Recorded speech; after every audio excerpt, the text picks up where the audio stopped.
여러분, 또 하루 편안하셨습니까? 오늘 날씨가 너무 좋아서 또 벚꽃이 만개해서 벚꽃 구경 갈 유혹을 물리치고 오신 여러분들, 오늘 벚꽃 구경보다 더 귀하고 아름다운 복된 시간이 돼야 될 텐데 여러분 기대하는 마음으로 함께 말씀을 듣고 계신 거지요. 또 우리 특별히 오늘은 청년들이 이렇게 귀한 찬송을 준비해 주셔서 너무 고맙습니다. 교회들마다 청년들이 없어서 또 신앙이 너무 약해서 걱정이 큰데 우리 신부산 교회 청년들 이렇게 귀한 찬송 준비해 주시고 또 이렇게 좋은 저녁 시간인데 교회에서 시간을 보낼 수 있게 된 것 너무 기쁘고 또 고맙게 생각합니다. 오늘 이제 말씀 사경회 두 번째 날 그리고 세 번째 시간이 되었습니다. 오늘 이 시간에는 제가 나무의 왕이라는 제목으로 말씀을 전하겠는데요. 아까 읽은 성경에 나오는 이야기를 제가 설명해 드리겠습니다. 나무들이 모인 나라에서 왕을 뽑기로 했답니다. 그래서 맨 처음으로 누구를 왕으로 뽑으면 좋을까 하다가 감람나무에게 찾아갔대요. 이 감람나무는 여러분 본 적 없죠? 이것은 올리브 나무를 가리키는 말입니다. 올리브 나무는 그 나무가 너무 멋있어요. 굉장히 크고 또 한 1000년 정도 가는 이 멋진 나무입니다. 이 올리브 나무에게 가서 왕이 되어주세요 이렇게 말하니까 올리브가 말했어요. 내게 있는 나의 기름은 하나님과 사람을 영화롭게 하는 것인데 내가 어찌 그것을 버리고 가서 나무들 위에 우쭐대겠습니까? 라고 거절을 했습니다. 올리브는 정말 그 이스라엘에서 꼭 필요한 나무입니다. 올리브는 열매도 여러분 먹죠. 우리나라에는 혹시 여러분 피자를 시키면 그 토핑 막 있는데 그 까만 거 동그란 거 있는 거 보셨어요?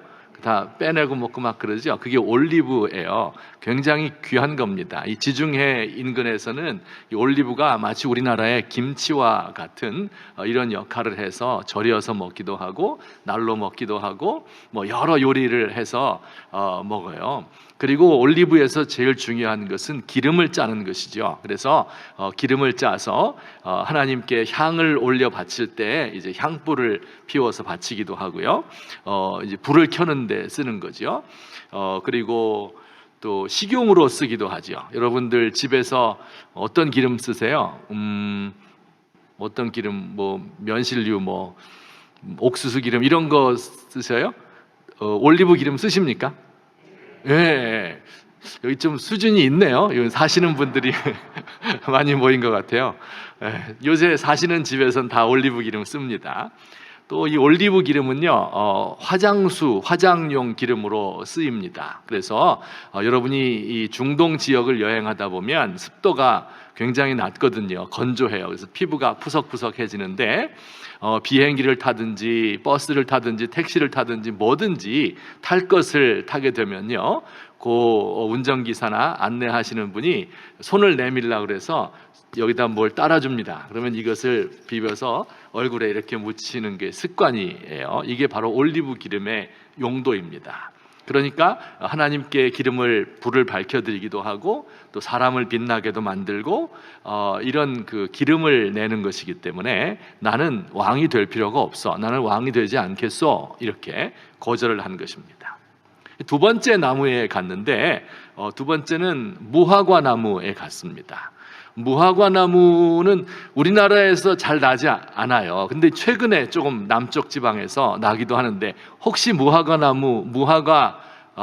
우리나라에서 난 거 맛보신 적 있습니까? 예?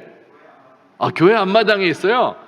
야, 이 신부산 교회가 이 사시는 분들이 많아요. 가만 보면, 예, 무화과 나무. 너무 좋습니다. 이스라엘 백성들의 비타민의 공급처이고요. 그리고 가난한 사람들은 그 열매를 따서 먹기도 하죠. 그래서 예수님이 무화과 나무를 그 열매를 즐겨 잡수셨습니다. 무화과 나무에게 왕이 되어 주세요 말하니까 나의 단 것과 나의 아름다운 열매를 내가 어찌 버리고 가서 나무들 위에 우쭐대리요라고 하며 거절을 했습니다. 세 번째 찾아간 나무가 포도나무입니다. 포도나무에게 부탁을 하니까 역시 대답했어요. 하나님과 사람을 기쁘게 하는 나의 새 포도주를 내가 어찌 버리고 가서 나무들 위에 우쭐대리요. 하나님과 사람을 기쁘게 하는 나의 새 포도주 술이다. 이 포도도 역시 열매를 따서 먹기도 하고요. 이것을 말려서 건포도 해서 떡에다가 집어넣어 먹기도 하고요. 포도 굉장히 많습니다. 우리나라는 한철 나지만요, 이 사람들 포도 굉장히 많아서 이것을 따서 포도주를 주로 만들죠. 음료, 물이 많이 나지 않는 곳이기 때문에 와인을 음료로 삼습니다. 그리고 와인이 오래되면 뭐가 될 것 같아요? 와인이 오래 시간이 지나면 식초, 초산 발효가 되어서 그 까만 식초가 됩니다. 그것을 뭐라고 불러요? 맞아요. 발사믹이라고 부릅니다. 얼마나 맛있는지 몰라요. 발사믹. 그러니까 올리브 기름에 발사믹 띄워서 빵 찍어서 먹는 거 아니에요. 잡숴 보셨어요? 네, 그래요. 그렇게 꼭 드세요. 아주 건강에 좋습니다. 지중해 식사입니다. 그러니까 거절을 했어요. 자, 여기까지 복습. 첫 번째 나무는 감람나무 혹은 올리브나무, 두 번째는 무화과나무, 세 번째는 포도나무에게 가서 왕이 되어주세요 했더니 셋이 똑같이 거절을 했습니다. 찾아갈 데가 없어서 네 번째로 찾아간 것이 바로 가시나무였는데, 가시나무에게 왕이 되기를 간청하니까 가시나무가 이렇게 대답을 했습니다.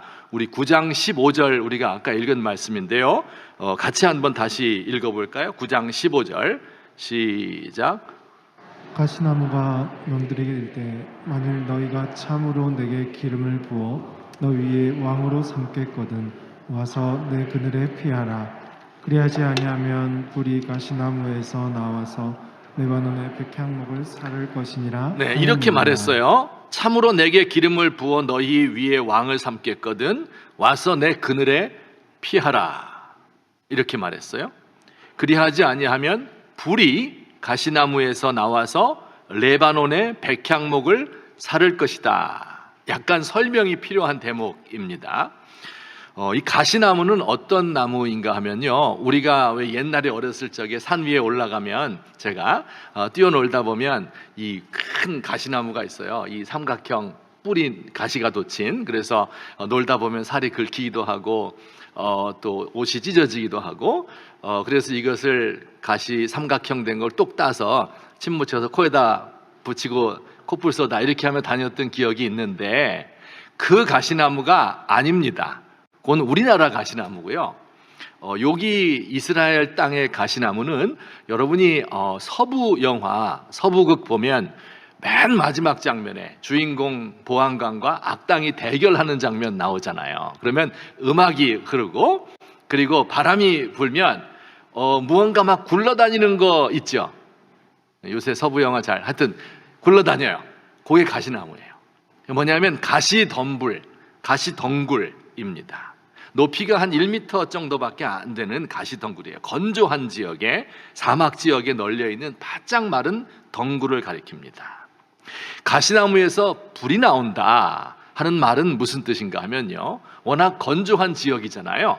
그러니까 불이 나온다는 것은 그 건조한 가시나무들끼리 막 부딪히는, 바람 불어서 부딪히면 마찰이 되잖아요. 그래서 거기서 마찰열 때문에 불이 일어나고, 여러분 김병만 보시면 나와요. 그렇게 하는 거, 나무를 마찰해서 불을 일으키는 겁니다. 해서 이것이 이제 산불의 원인이 되는 겁니다. 그런 뜻이에요. 나에게서 불이 나와서 나무들을 사를 것이다. 가시나무에게서 나와서 레바논의 백향목을 사를 것이다. 이렇게 말했잖아요. 레바논의 백향목, 레바논이라는 지역은 이스라엘의 북쪽에 있는 지역인데요, 백향목 씨다라고 하는데 이것은 둘레가 한 10여 미터 이렇게 됩니다. 한 대여섯 명이 잡고 서야 이렇게 한 바퀴 돌 수 있는 엄청난 나무이고요. 이 높이가 한 30m에서 40m 정도 되는 아주 큰 나무 쫙쫙 펼쳐져 있는 전나무의 일종입니다. 그 백향목으로 집을 지으면 그 향이 천년을 간다. 얼마나 멋진 나무인지 모릅니다. 솔로몬 성전을 지을 때 백향목으로 지었죠. 그러니까 이런 나무들이 가시나무 그늘에 와서 피하라는 겁니다. 아까 감람나무나 혹은 무화과나무, 포도나무는 말할 것도 없고 레바논의 백향목도 다 내 그늘에 와서 피하라, 이렇게 이야기를 했습니다. 자, 이게 무슨 뜻일까요, 여러분? 이 이야기가 왜 성경에 기록된 걸까? 제가 역사적 배경을 잠깐 말씀드리겠습니다. 왕이 되지 않겠소? 어찌 내가 사람들 위해서 우쭐대겠소? 이렇게 말한 사람이 여러분이 아는 사람 중에 한 명 있는데요. 성경 인물 중에 혹시 누구인지 생각날 수 있을까요? 누굴까요? 예. 어저께 제가 이야기했는데요. 기드온입니다. 기억나세요? 기드온이 겁장이었고 의심 많은 사람이었고, 그래서 하나님이 은혜 주셔서 그가 300명 데리고 대군을 승리했는데 사람들이 와서 우리의 왕이 되어주세요 이렇게 말하니까 기드온이 뭐라 그랬어요? 나는 왕이 되어 다스릴 수가 없습니다. 내 자식들도 다스릴 수 없어요. 하나님만 우리의 왕이 되실 것입니다. 이렇게 이야기했잖아요. 그래서 여기서 말하는 올리브나무, 또 무화과나무, 포도나무는 기드온과 그의 자식들을 가리키는 말이에요. 기드온에게 자녀가 70명이 있었대요. 이 굉장히 왕성한 분이에요. 어쨌든 70명의 자녀가 있었는데 그 중에 한 사람이 세겜이라는 동네에서 난 아비멜렉이라는 첩의 자식이 있었어요. 그런데 아버지가 기드온이 죽은 후에 이 아비멜렉이 내가 아버지를 이어서, 아버지는 왕이 아니었었는데 내가 아버지의 자리에 가서 왕이 되겠소, 이렇게 하며 스스로를 높였습니다. 세겜 사람들, 자기 지역 사람들이니까 그 지역 사람들의 지지를 얻어서 자기가 왕이 된 거예요. 그리고 군대를 모았습니다. 그리고 자기 아버지의 아들, 자기의 형제들을 70명을 다 죽여버렸습니다. 그리고 스스로 왕이 된 거예요. 근데 여러분, 이런 이야기가 나오면 꼭 한 명 피하는 사람이 있죠. 막내 아들 한 명, 요담이라는 아들이 피해 도망갔습니다. 그래서 그 세겜 사람들이 살고 있는 산 맞은편에, 동네 맞은편에 있는 산 위에 올라가서 이 이야기를 한 거예요. 자, 그러니까 이 이야기에서 가시나무는 누구를 가리키는 거겠어요? 그 아비멜렉, 세겜 사람 아비멜렉을 가리키는 겁니다. 그러니까 지금 무슨 얘기하고 있는 거예요? 기드온의 막내 아들인 요담이라는 사람이 산 위에 올라가서 아비멜렉을 왕으로 삼은 세겜 사람들을 꾸짖으며 저주하는 내용이지요. 올리브나무, 무화과나무, 포도나무, 자기 아버지와 그리고 그 기드온의 아들들 중에서 왕이 될 만한 제목들은 나는 왕이 되지 않겠소, 하나님만이 우리의 왕이요, 이렇게 하며 사양을 했는데, 가시나무, 정말 보잘것없는 이 가시나무가 스스로 왕이 되기 위해서 형제들 70명을 다 죽이고 그리고 스스로 자기를 높였잖아요. 사람들 위해 우쭐댔잖아요. 그 사람들에게 지금 이렇게 저주하는 거예요. 조금 있으면 아비멜렉에게서 불이 나와서 너희들을 살을 것이다, 다 망할 것이다, 이렇게 이야기하고 있는 내용입니다. 실제로 이 일이 이루어졌습니다. 그래서 아비멜렉과 그 지역 사람들 사이에 갈등과 분쟁이 생기고 그래서 결국 아비멜렉은 죽음을 당하게 됨으로써 비극적인 종말을 맞이하게 됩니다. 자, 이 이야기가 사사기 9장에 나와 있는 스토리입니다. 그래서 이제 옛날에 우리가 저희 어렸을 때 이 성경을 읽으면서 이것은 전두환 군사 독재자들을 가리키는 말이다, 이렇게 해석을 하기도 했었습니다만, 하여튼 옛날에 그랬어요. 근데 오늘날 우리들에게는 이 비유가 무슨 의미가 있을까요? 이 이야기가 무슨 의미가 있을까 하는 것을 이 시간에 생각해 보려고 합니다. 제가 세 가지로 나누어서 설명을 드리도록 하겠습니다. 이 비유가 오늘날 우리에게는 어떤 의미가 있는가? 첫 번째는요, 하나님은, 한번 따라서 할까요? 하나님은 각 사람에게 각기 다른 사명과 재능을 주셨다 하는 것을 배울 수가 있죠. 뭘 배운다고요? 하나님은 각 사람에게 각기 다른 사명과 재능을 주셨다. 올리브 나무에게는 뭘 줬어요? 과일을 주기도 하고 기름을 짤 수 있도록 해주었죠. 무화과 나무에게는 무화과라는 맛있는 열매를 주었습니다. 포도나무에게는 와인을 선물로 주었습니다. 가시나무에게는 주었을까요? 가시나무에게 뭘 줬을까요? 제가 줬다고 얘기했잖아요. 각 사람에게 각기 다른 사명과 재능을 주었어요. 가시나무에게는 뭘 주었을까요? 여러분, 이 이스라엘 땅은요, 비가 그렇게 많이 오지 않는 곳인데 가끔씩 가뭄이 들 때가 있어요.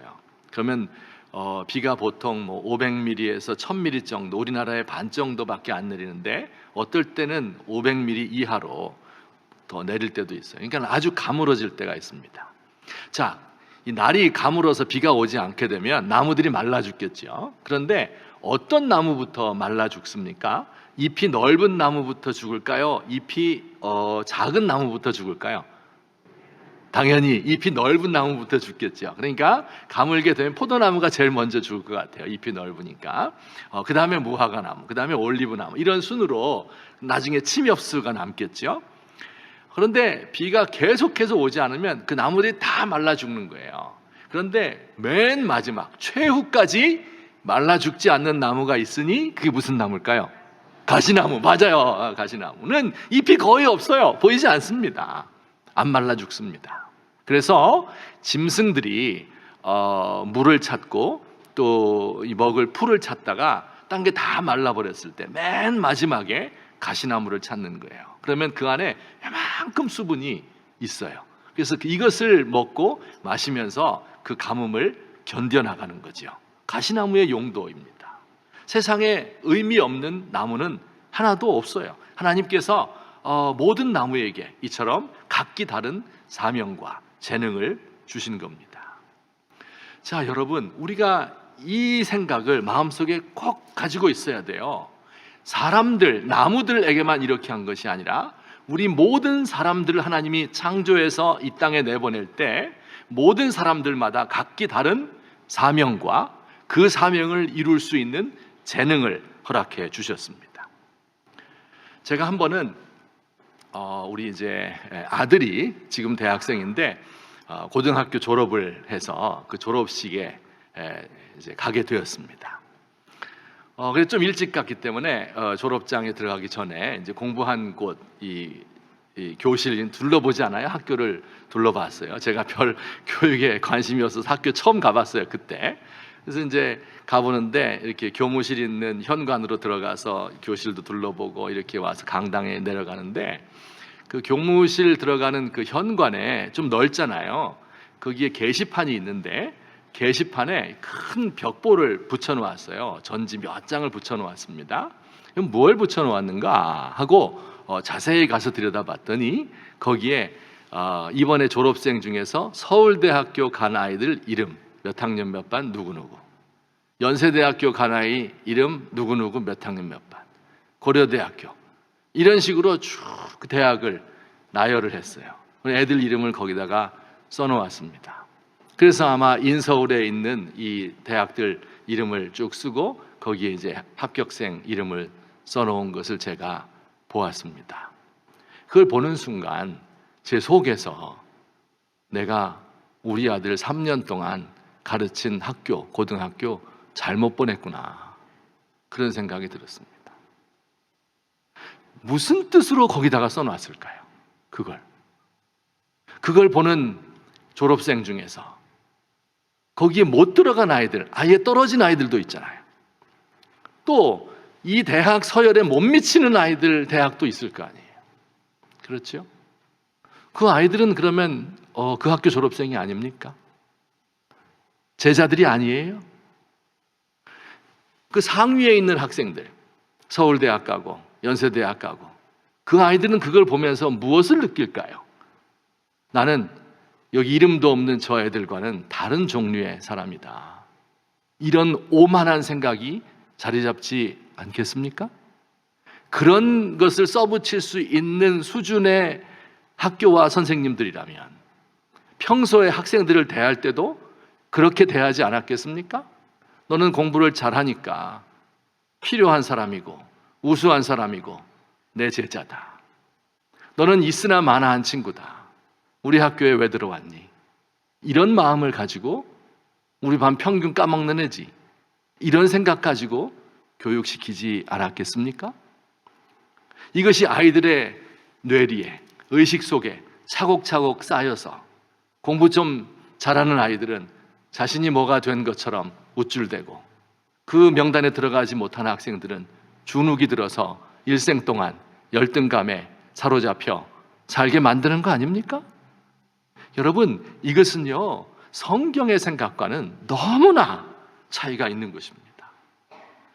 전국의 학생들을 일렬로 줄 세우고 학력에 따라서, 재력에 따라서, 외모에 따라서 사람의 등급을 매기는 것이죠. 이걸 위해서 경쟁을 부추기는 것이죠. 교육하는 기관이 사람을 양육하고 돌보고 가능성을 개발시키고 인간으로 만들어 놓고 이렇게 하는 기관이 아니라 선발과 배제의 장이 되었다.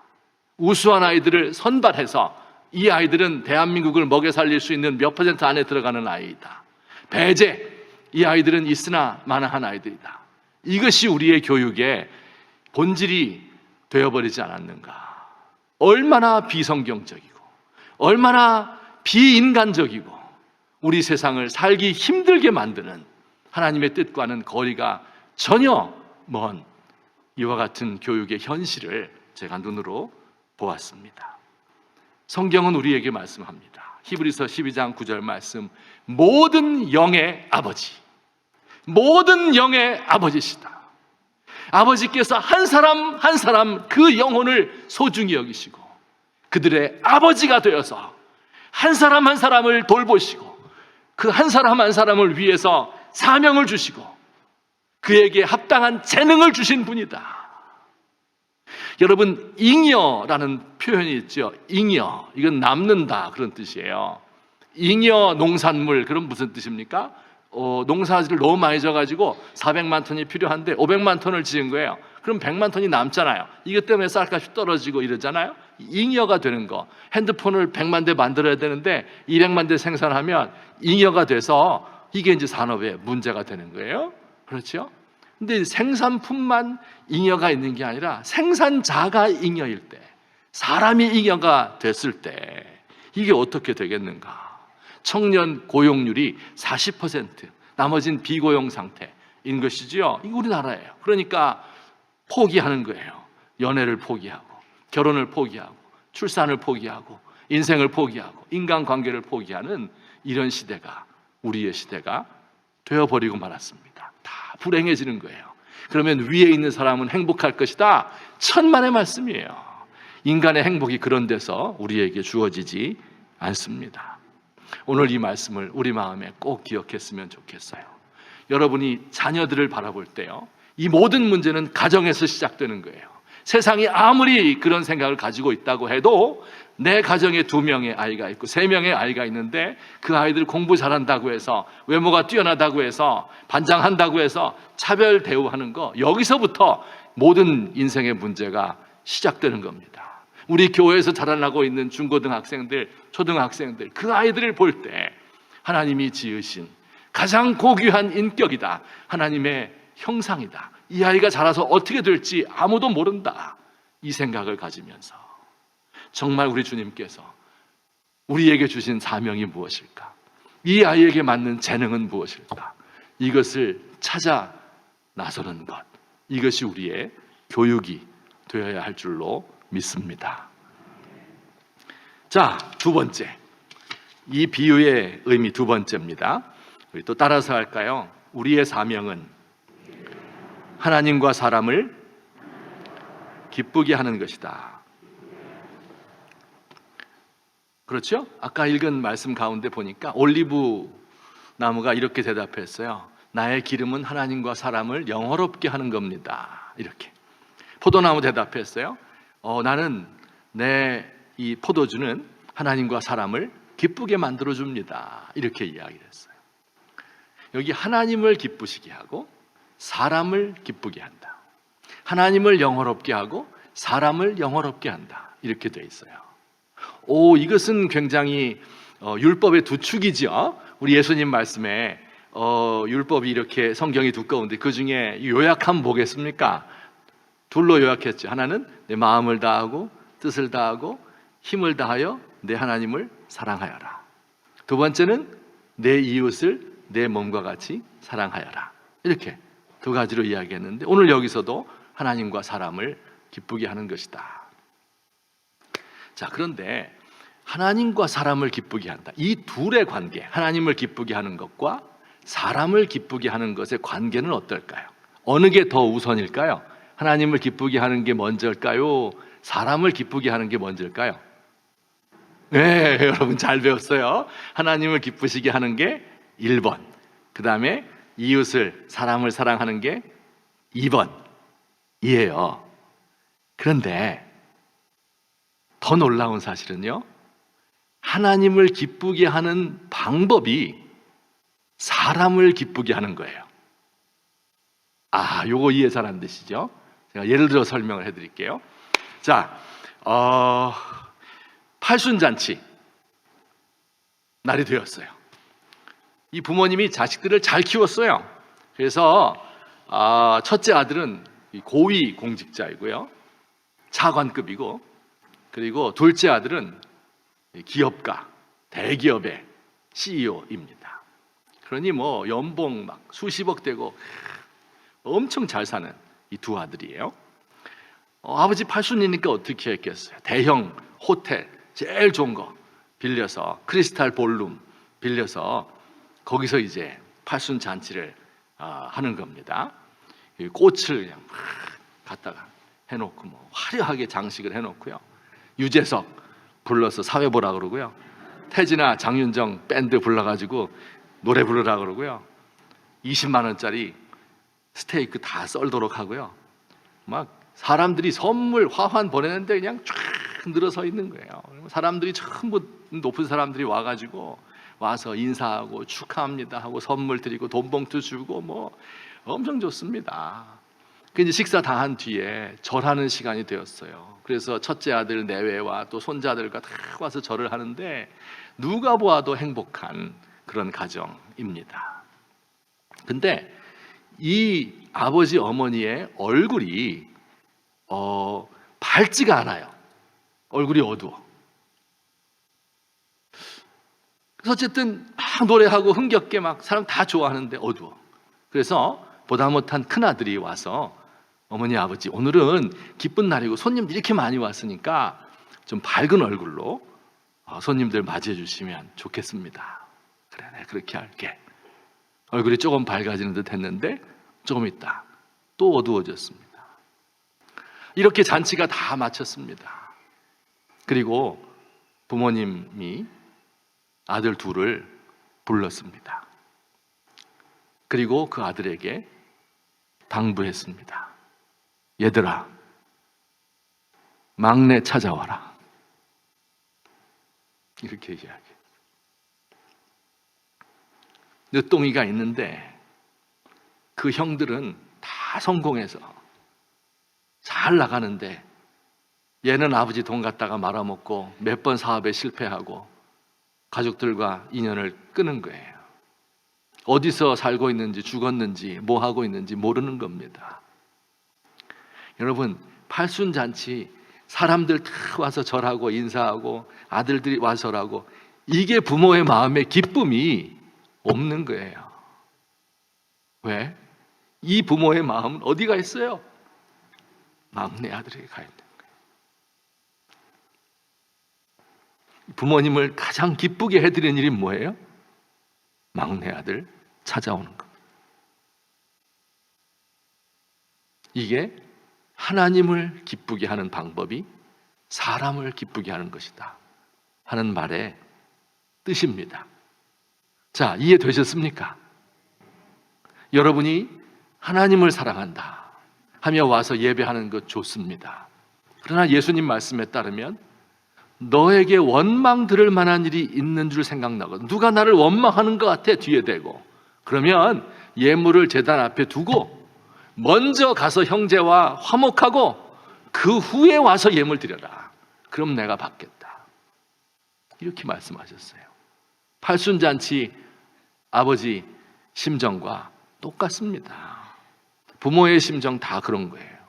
우리 아버지도 내가 아버지께 막 해드리고 찬양 드리고 헌물 드리고 이렇게 하는 거 물론 해야 되죠. 하지 말란 뜻이 아니에요. 해야 돼요.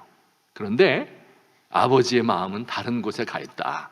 이것을 이해하시면서 그들에게 눈을 돌리는 것, 이것이 우리 아버지가 기뻐하는 것입니다. 제가 학교에서 기독교 역사를 공부했으니까 역사 얘기 또 조금 해야 되겠죠? 이 대한민국의 기독교는요, 처음부터 하나님과 더불어 사람을 기쁘게 하는 종교였습니다. 뭐 예를 들자면 한여 밤새서 해도 안 돼요. 근데 하나만 예를 들면 3.1운동 일어났잖아요. 그때 교회가 적극적으로 참여했어요. 독립선언서에 참여한 33인의 우리 민족 대표라 그러는데 엄밀하게 말하면 민족 대표가 아니에요. 종교 대표이지요. 민족 대표들은요 어디 갔나 숨었어요. 조선에서 400년 동안 녹을 먹고 살던 신하들은요 다 숨어버렸습니다. 그리고 일제에 붙어버렸어요. 독립하겠다는 사람이 없어요. 그 나라가 망할 땐 다 이유가 있는 거예요. 근데 기독교인들, 천도교인들 이런 사람들이 힘을 합쳐서 나라를 되찾고자 한 것입니다. 33인 중에 16명이 기독교 목사, 장로, 청년들이었습니다. 그리고 3.1운동, 이 만세운동을 벌였는데 전국적으로 수백 차례의 만세운동이 일어났는데 그 중에 절반은 절반은 종교인이 일으키고 나머지 절반은 종교 없는 사람이 일으켰어요.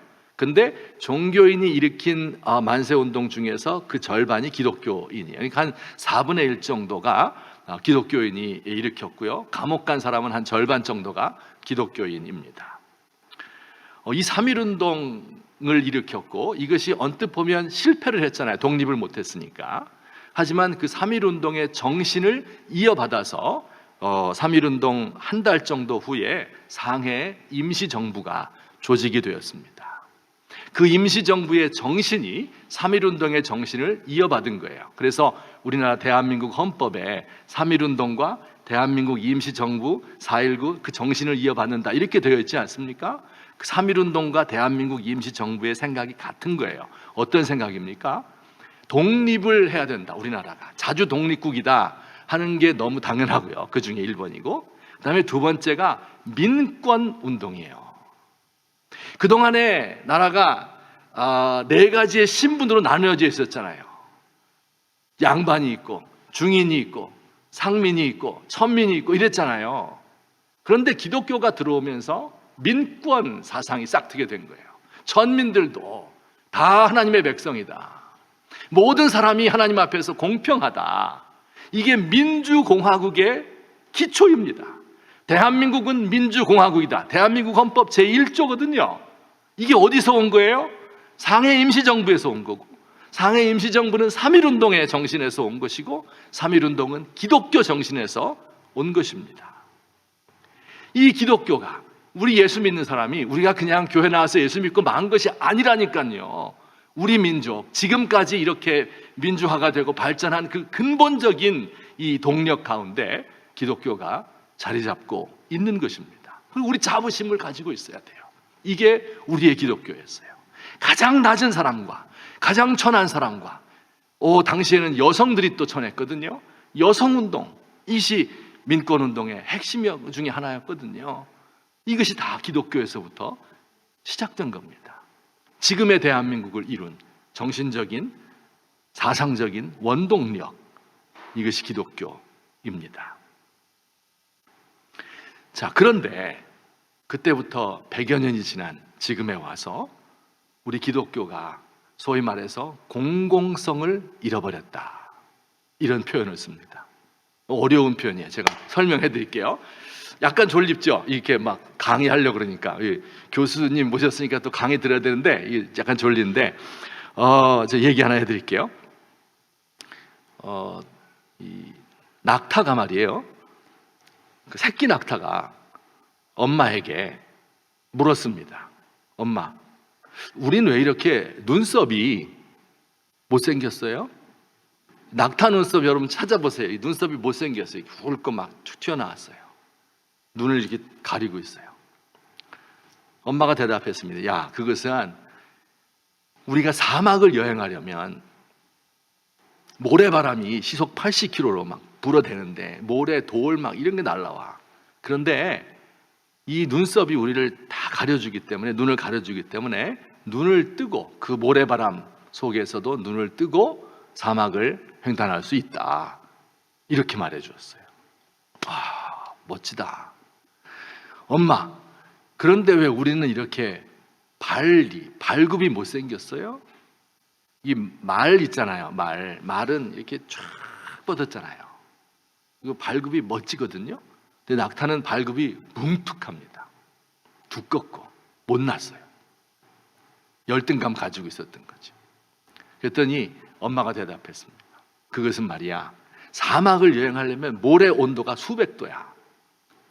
그리고 돌도 많고 삐죽삐죽 튀어나오고, 그 다음에 전갈, 뱀 이런 게 물어도 우리 끄떡 없어.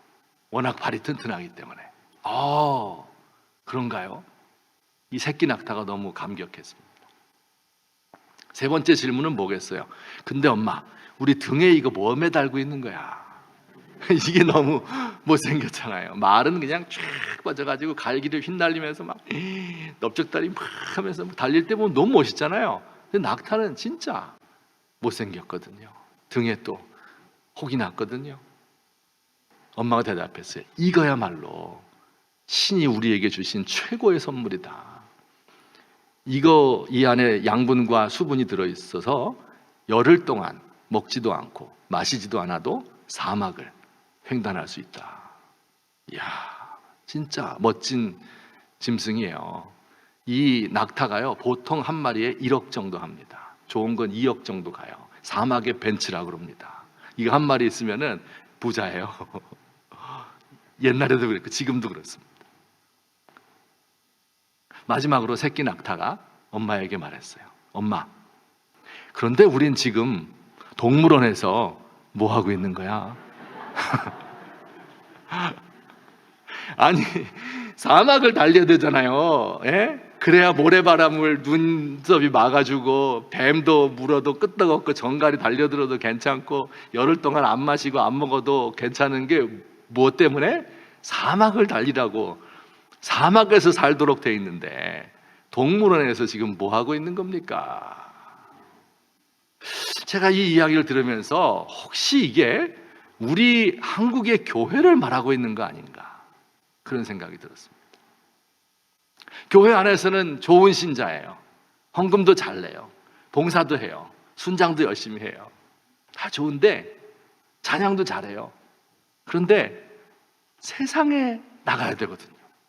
우리의 무대는 교회가 아니라 여기는 충전소. 우리가 살아야 될 것은 세상, 변화시켜야 될 것은 거기. 그래서 거기서 너무 사는 게 힘들어. 상처받고 하려고 해도 되지도 않고 변화시키려고 노력하는데 되지 않아요. 그러니까 마음의 상처를 입고 교회 와서 하나님 어떻게 하면 좋습니까? 왜 또 하나님이 위로를 주셔서 힘을 얻고 다시 세상에 나가서 학교를 변화시키고 직장을 변화시키고 의로운 일을 행하고 정의를 시행하고 사람들을 사랑하고 가난한 자를 돌보고 이래야 되는 것이 교회가 아닐까, 그런 생각이 드는 것입니다. 교회가 자체의 목적을 위해서 존재하려고 할 때 하나님을 기쁘게 하는 것처럼 보이지만 사실 하나님은 사람을 기쁘게 하는 걸 더 좋아한다니까요. 그래서 복음을 증거하고 하나님 모르는 사람들에게 그 이웃들을 돌보아주고 이렇게 하는 것이 우리의 사명인 것입니다. 공공성 강화한다 이렇게 말하니까 이제 말이 굉장히 어려운 얘기인데요. 그러면 우리가 뭐 양극화된 세상 속에서 뭐 좌우 대립 세상 속에서 동북아 평화를 위해서 뭐 기후 변화에 어떻게 대처해야 되고 다 중요한 거예요. 다 그렇게 해야 돼요. 그런데 그 모든 것의 핵심이 뭐냐면요. 이 세상의 악한 제도 때문에 고통을 받고 있는 가장 연약한 사람과 함께 하는 거. 이게 최고입니다. 이게 모든 것을 판가름 짓는 겁니다. 여러분, 우리가요 주일날 예배 드린 후에 우리 여기서 막 너무 거룩하게 예배 잘 드렸잖아요. 그리고 끝나고 밖에 나가봐요. 그러면 바깥 사람들도 다 예배 드리고 있습니까? 아니에요. 여기 관광지이기 때문에 전국 각지에서 몰려가지고 막 수영복 입고 다니고 또 다 일해야 돼요. 그런 사람들 주일날 더 일 많이 합니다. 그렇죠? 그러니까 근데 가게를 소유하고 있는 사람은 교회 나올 수 있어요. 알바생에게 맡기고 나오면 되니까. 근데 알바생은 교회 나올 수가 없어요. 알바 노동자는 교회 나올 수가 없습니다. 줄 잡아서 대한민국에 알바 노동자가 그러니까 서비스업에 종사하는 사람이 70~80% 되는데 그 중에 3분의 1만 주일날, 일요일날 일한다고 해도 수백만 명의 사람이 일하는 것 때문에 교회에 나오지 못하는 것이죠. 여러분, 우린 여기서 잘 믿고 있는데 실상은 교회 나올 수 없는 사람이 그렇게 많습니다. 만약에 우리가 이 대한민국 지도를 펼쳐놓고 이 지도를 이렇게 위에서 보면서 교회 있는 데다 점을 찍고 그리고 콤파스로 돌리는 거예요. 반경 500m. 그럼 반경 500m 안에 교회 있어요, 없어요? 이 안에도 있죠. 여러 개의 교회가 있습니다. 대한민국 지도를 펴놓고 이렇게 교회 있는 곳마다 점을 찍으면요, 교회 없는 곳은 백두대간, 뭐 독도, 뭐 어디 뭐 이런데, 무인도 이런 데만 없지요. 교회 없는 데가 없어요. 그런데 지도를 이렇게 평면도로 위에서 보지 말고 인면도라 그러죠. 입체적으로 보는 거, 세워놓고 보는 인면도로 보면요, 복음을 믿을 수 없는, 믿지 못하는, 제도적으로 못 믿게 돼 있는 이런 사람들이 너무 많습니다. 대한민국 교회가 해방 후에, 전쟁 후에는요, 모든 사람이 전 국민이 다 가난했어요. 근데 교회에 나오면 열심히 근면하게 일하고 금욕적으로 술, 담배 하지 말고 자녀 교육 잘 시켜라 이렇게 가르쳤거든요. 그러니까 한 세대, 두 세대가 지나면서 다 가난했었는데 예수 믿는 사람이 부자가 되기 시작했어요. 좋은 것이에요. 하나님의 축복이에요. 그런데 부작용이 나타났으니 교회가 중산층들의 모임이 된 것입니다. 가난한 사람, 하층 계급, 소외된 사람 교회 오기 굉장히 힘들어요. 제가 목회했던 서울의 이제 방배동 지역에서는 가난한 사람 찾아보기가 그렇게 쉽진 않습니다. 왜냐하면 없는 게 아니에요. 있는데 고시원 같은 데 살아요. 고시원 아시죠? 고시 공부한 사람 사는 데가 아니라 한 2평 정도 이런 방에 창문도 없는 곳에 20~30만 원 내고 사는 거죠. 그런 가난한 분들이 이제 잘 교회에 오질 않습니다. 중산층들만 사니까. 이제 어떤 분이 전도를 해서 고시원 사는 분이 2명이 우리 교회에 나왔어요. 그럼 제가 어떻게 했을까요? 가난하고 뭐 그분들이 뭐 헌금 낼 것도 아니고 교회 봉사할 것도 아니고 하니까 좀 멸시하고 무시하고 그렇게 했겠어요? 아니면 잘 대해드렸겠어요? 맞아, 잘 대해드렸어요. 고맙습니다. 잘 봐주셔서 잘 대해드렸어요. 그래서 다른 분들보다 인사도 더 공손히 하고 손도 늘 잡아드리고 또 필요하면 제가 돈도 드리고 이렇게 해서 몇 달 동안 우리 교회에 잘 나왔습니다. 근데 언제부턴가 그분이 보이지 않는 거예요. 그 2분이 한 50대 정도 된 분들인데 그러다 길에서 제가 그분들을 만났습니다. 반갑게 인사하면서 아유 근데 요새 어떻게 교회 안 나오십니까? 이렇게 물었더니 그분들이 대답했어요. 대답이 아주 뭐랄까요, 간담을 서늘하게 하는 대답입니다. 그 교회는 제가 있을 곳이 아닌 것 같아요. 이렇게 말했어요. 그때 제가 얼마나 충격을 받았는지. 이게 무슨 말이에요? 아니, 예수님이 이 땅에 오셔서 세리들과 죄인들과 창기들과 함께 했다. 가장 연약한 사람들과 함께 있는 것이 나를 돕는 것이다. 이렇게 말씀하셨는데 그 연약한 사람들의 입에서 그 교회는 내가 있어야 할 것이 아닌 것 같아요 라는 말이 나올 때 내가 하나님 앞에 어떻게 설 수 있겠어요? 예수님 앞에 내가 무슨 변명을 할 수 있겠어요? 너무나 고통스러웠던 기억이 있습니다. 정말 우리나라에서 가장 연약한 사람들이 우리 교회에 올 수 있겠는가? 거리의 청소년들, 재소자 출신들, 또 가난한 독거 노인들, 중증 장애인들, 성매매 여성이 우리나라에 20만 명이 있다고 합니다. 아마 부산에도 꽤 있을 것 같아요. 20만 명, 엄청난 숫자입니다. 공급자가 그 정도 되면요, 수요자는 도대체 몇백만 명이라는 얘기예요. 근데 이 성매매 여성들, 예수님이 그렇게도 강조했던 창기와 세리 아니에요? 그런데 그분들을 위해서 복음 전하는 사람 거의 찾아보기 힘듭니다. 그분들이 교회에 나오면 어떤 일이 벌어질까요? 성매매 여성은 좀 야하게 입고 올 수 있을 것 같아요. 그러면 우리 권사님들이 어떻게 할까요? 아, 야 이거 봐라. 야 이거 얘가 여기 왔구나. 남자들은 어디 눈 둘 데가 없어. 혹시 또 아는 사람 만날 수도 있어. 예. 이렇게. 야 진짜.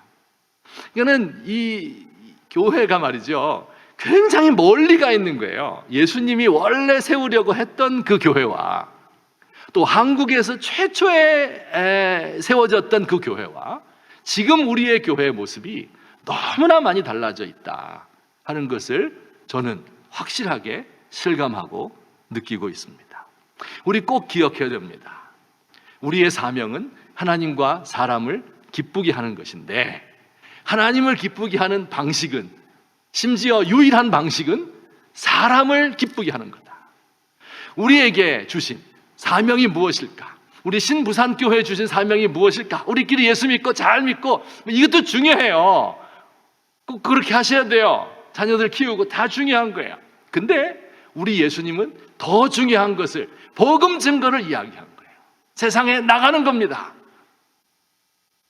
가장 연약한 사람들, 불행당한 사람들, 이분들이 교회에 와서 정착할 수 있도록 도와주고 그분들에게 사랑을 나누어 주고 물질을 함께 나누고 이럴 수 있는 교회가 되시기를 예수님의 이름으로 축원합니다.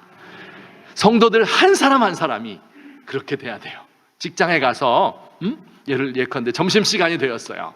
그러면 식당에 가서 음식을 주문하면서 반말로 주문하죠? 예수 믿는 사람은 존댓말을 쓰세요.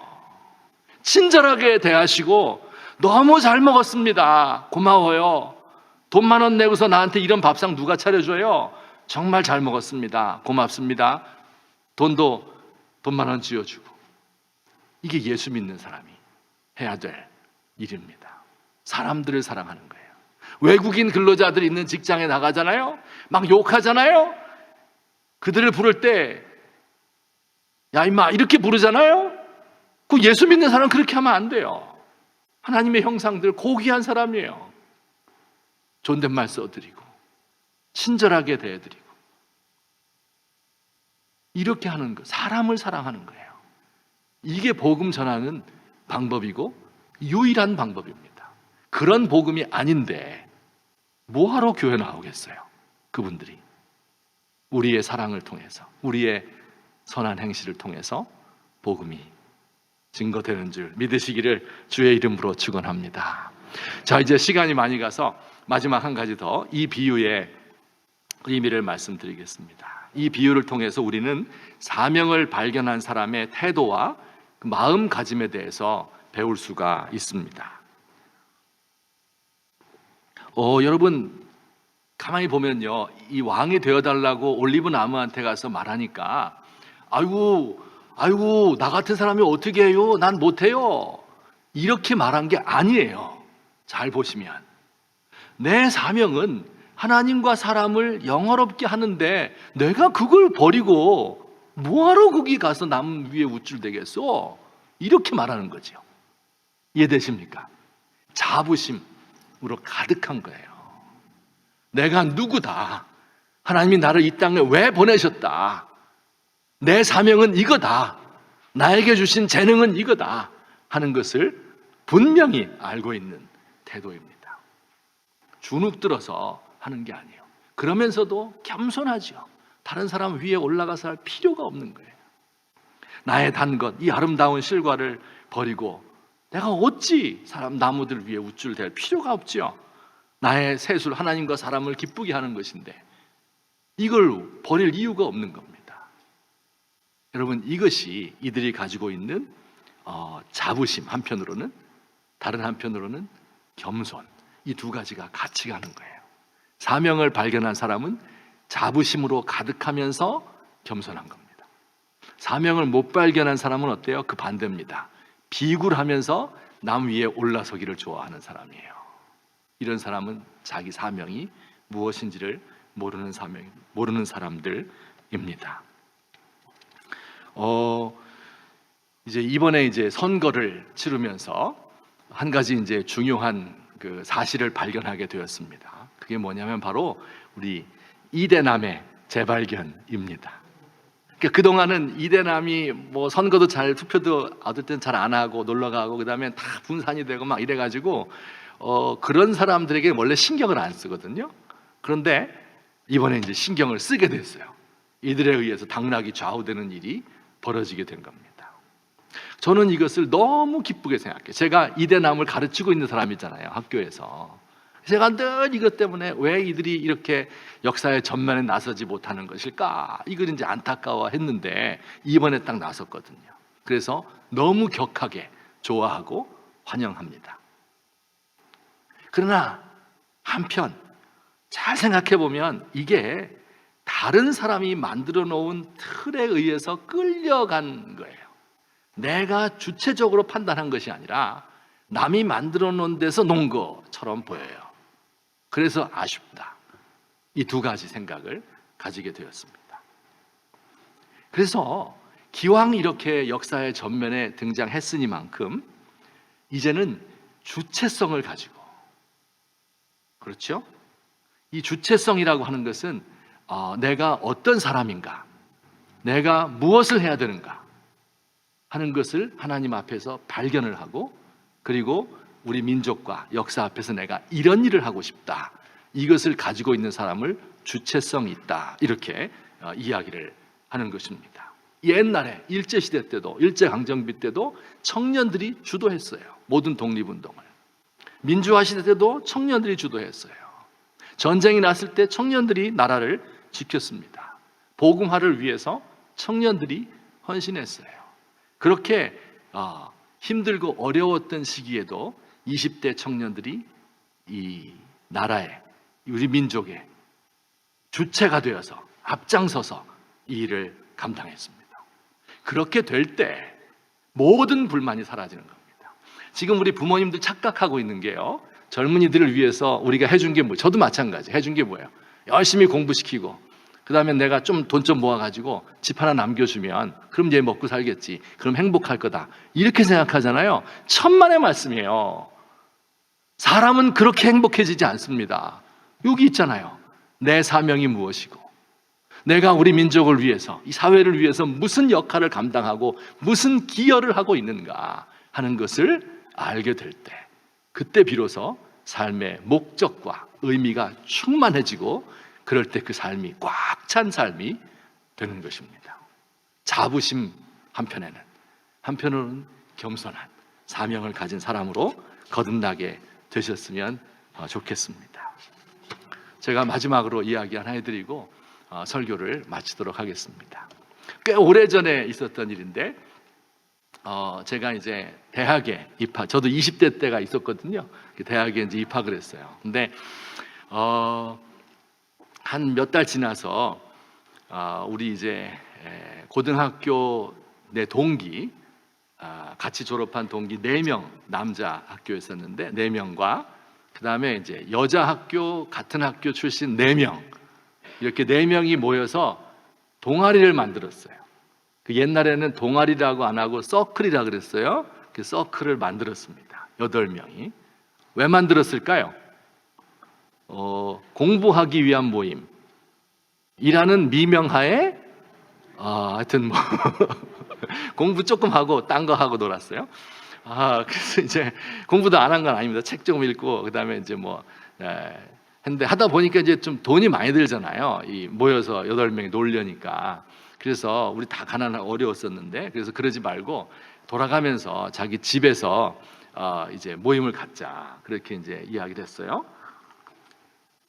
그래서 이제 저희 집에 처음으로 우리 집에 와라 해서 초청을 했습니다. 8명이 우리 집에 모였어요. 책 조금 읽는 척 하다가 그 다음에 이제 저희 어머니가 그 맛있는 된장찌개, 잡채 이런 거 아들 친구가 왔으니까 잘해줬을 거 아니에요. 그래서 한 상 잘 차려가지고 맛있게 해서 먹고 또 이제 놀고 이렇게 했어요. 우리 집에 이제 그때만 해도 잘 살았으니까 이제 아파트 30몇 평짜리 이런 아파트에 살았거든요. 그때는 아파트 많지 않았을 때인데 그래서 즐거운 시간을 가졌습니다. 그리고 이제 그 다음 주가 됐는데 이번에 이제 뭐 A라는 여학생 집으로 초청을 받았습니다. 그래서 이제 옛날엔 이렇게 내비게이션 이런 게 없잖아요. 그러니까 이런 데도 약도를 이렇게 그려줬거든요. 그래서 약도를 가지고 찾아가는데 집이 연희동이었었는데 서울의 연희동이었었는데 그 약도를 가지고 아무리 찾아도 찾을 수가 없는 거예요. 그 이제 나중에 찾았는데 왜 그렇게 못 찾았는가 하면요, 그 집이 너무 컸기 때문에 못 찾았던 거예요. 그러니까 우리 그냥 보통 집으로 생각했는데 집이 아니었던 거예요. 엄청 커서 문을 열고 딱 들어갔는데 잔디밭이 쫙 펼쳐 있고요. 그 분수가 있어. 나 집에 분수 있는 거 생전 처음 봤습니다. 그때 분수 있어요.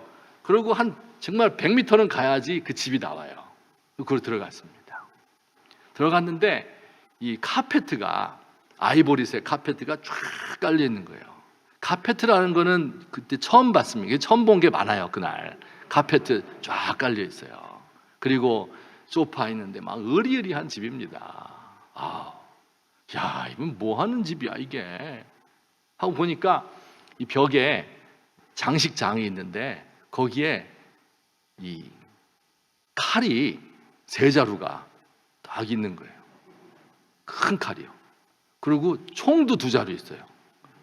야, 이쪽에 보니까 표창장 이렇게 되어 있는데 아무아무개 소장, 맨 밑에 대통령 전두환 딱 써 있습니다. 그때 소장이 누구였을까요? 그 성씨는 노 씨였습니다. 그분 집이었던 거예요. 점심때가 되어서 이제 식사를 하는데요. 뷔페를 부른 거예요. 출장 뷔페를 부른 거예요. 난 그때 뷔페를 하는 것도 한 번도 못 가봤고 출장이라는 거 상상해 본 적도 없어요. 그냥 엄마가 해주는 거지. 근데 그냥 일식, 중식, 양식 해가지고 그냥 쫙 이렇게 해서 막 쌓아놓은 거예요. 와, 지난주에 뭐 먹었어요? 우리 엄마가 해준 된장찌개랑 잡채랑 뭐 난 뿌듯했었는데 그때 잘해줘서. 근데 식사를 다 배불리 먹었는데 다 끝나고 나니까 방문이 열리더니 거기서 이제 그분이 등장하셨어요.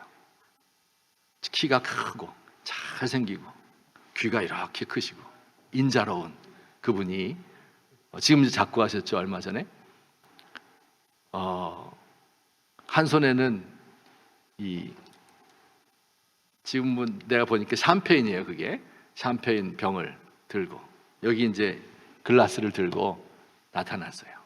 자, 이제 대학생 되었으니 한 잔씩들 해야지 그러면서 하나씩 이렇게 다 따라 주셨습니다. 한 잔씩. 그래서 제가 어제 말씀드렸지만 내가 중학교 2학년 때 목사 되겠다고 결심했다고 말씀드렸죠. 나 목사 될 사람이에요. 그죠? 이 샴페인을 딱 따라 주셨어요. 분홍색 샴페인 딱. 그래서 이것을 제가 받아가지고 저 아버님, 제가 그 교회 다니기 때문에 이 술은 좀 그렇고요. 제가 대신 그 사이다로 대신해 주면 안 되겠습니까? 라고 말을 하고 싶었어요. 근데 여기 보니까 막 칼이 세 자루가 쫙 걸려, 총이 두 개가 있고 안 될 것 같아요. 그 다음은 상상에 맡기겠습니다. 그리고 이제 집에 왔는데 그게 잊혀지질 않는 거예요. 그 장면이. 내가 왜 그때 그 말을 못했을까? 그렇죠? 내가 사명자잖아요. 목사 될 사람이잖아요. 그래서 근신하고 금욕하고 술 담배 멀리하고 이렇게 하는 게 막 뭐 요새는 또 조금씩 이렇게 뭐 풀어지긴 하지만 그 당시만 해도 이게 완전히 이게 철칙처럼 돼 있었거든요. 근데 그 얘기를 내가 왜 못했을까? 혹시 내가 믿음이 부족한 것일까? 사명감이 부족한 것일까? 이렇게 큰 권력 앞에서, 그렇죠? 거기에 주눅들어서 천지를 지으신 하나님이 나에게만 주신 사명이 있는데 이것을 내가 알지 못하고 있는 것인가? 거기에 대한 확신이 없는가? 이런 마음 때문에 오랫동안, 그게 벌써 오래전 일인데요, 지금도 기억에 납니다. 그 장면이. 그 뒤로 제가 그런 마음을 이 가슴속에 품고 공부를 하고 성경을 읽고 기도를 하고 세상 돌아가는 것을 알게 되고, 누가 역사를 이끌어가고 누가 세상을 변화시키는 사람인가 하는 것을 열심히 관찰을 했습니다. 과연 권력 있는 사람이 그렇게 할까? 지식 있는 사람이 세상을 바꿀까? 아니면 복음을 아는 사람, 예수 믿는 사람이 사람들의 영혼을 사랑하고 그들을 바꾸는 것일까? 점점 더 확신 가운데 들어가게 되었습니다. 그래서 지금은 누구 앞에서도, 그렇다고 제가 무시하는 게 아니에요. 그분은 그분대로 사명이 있는 거예요. 각자에게 주신 사명이에요. 내게 주신 사명이 소중하기 때문에 이 사명을 내가 어떻게 감당할 수 있을까? 자부심과, 그러면서 남 앞에 인정받고 나서고 남 위에 올라서고 장자리 한번 따보고 밥 먹을 때 상좌에 앉고 이렇게 하는 게 아무 의미가 없어요. 아무런 의미가 없어요. 전혀 제 마음에 요만큼도 섭섭한 마음이나 해줬다 그래갖고 뿌듯한 마음이나 그런 게 없습니다. 왜? 하나님이 나에게만 주신, 나만 이 땅에서 이룰 수 있는 고유한 사명이 있기 때문입니다. 우리 사랑하는 성도님들, 연세가 많으신 분도 그 사명이 시대에 따라서 조금씩 바뀌어요. 나이가 들어가면서 며느리를 맡고 사위를 맞으면서 손자를 보면 다 달라지거든요. 하나님, 내가 지금 이 자리에서 할 수 있는 일이 무엇입니까? 특별히 우리 젊은 형제 자매님들, 내가 하나님의 뜻대로 이 세상에서 조국을 위해서, 사회를 위해서, 역사의 발전을 위해서 할 수 있는 일이 무엇인가? 나만 할 수 있는 일이 무엇인가? 나에게만 주신 일이 무엇인가? 하는 것을 마음 깊이 생각하고 이것을 위해서, 그걸 찾기 위해서 많이 기도하고 생각하시는 여러분 되시기를 우리 주님의 이름으로 축원합니다.